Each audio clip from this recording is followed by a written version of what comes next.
Well, it's Thursday already. Yeah, give you a little update on what's happening with World War III. Crisis can still be averted.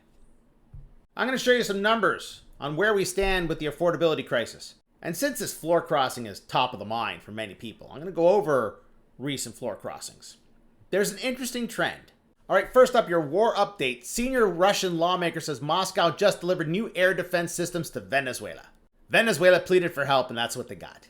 Will they get more than that, like soldiers and stuff? No, Russia can't afford that. Quite literally, they don't have any people. They might send over some observers to teach them how to use the systems. That's about it.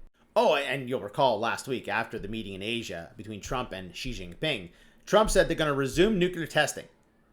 So now Putin says that Russia is going to resume nuclear testing. Excellent. Just what the world needs. All right, the affordability crisis. And remember, this is happening in many places in the West. I don't know about the East. I don't have stats on that. I have said that slavery should be the measure. Why? Because if you're a slave, your slave owner has to feed you and give you shelter. So that is the minimum. You should be able to afford your food and shelter. Period. I'm going to show you the CPI for food and shelter from September 2020 to September 2025 and salaries from 2019 to 2024. I don't have the new ones yet.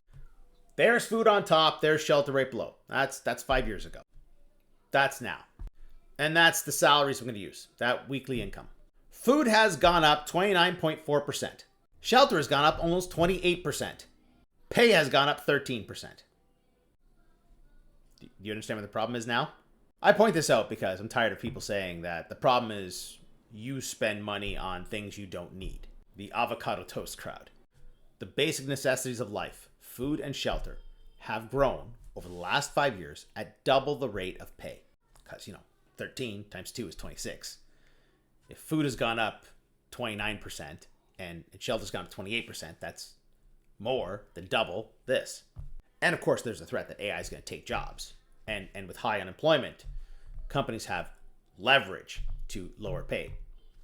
I don't know when this is going to collapse society, but it will. Because that's how things work. Right? The money goes from people's pockets up. If people don't have money in their pocket, money ain't flowing upward. Oh, by the way, NVIDIA's Jensen Huang, the CEO, says China will win the AI race. Now, he went on to clarify that, saying that the United States must race ahead, but he still said that China's going to win the race. Now, the United States has done two very important things on this topic. One is restrict AI chips to China, forcing China to make their own. Two, they've had this whole H-1B visa thing, which will send Chinese technicians back to China to help China make those chips. There's a problem brewing. There is a problem brewing. All right, some people are very up in arms about Chris D'Entremont crossing the floor from the Conservative Party to the Liberal Party, and I'll be honest, I don't think this is the last one. And it's not the first one. Like, there's been hundreds, but let's just talk recent history. In September of 2000, Quebec MPs David Price and Diane Saint-Jacques left the Progressive Conservatives to join the Liberals.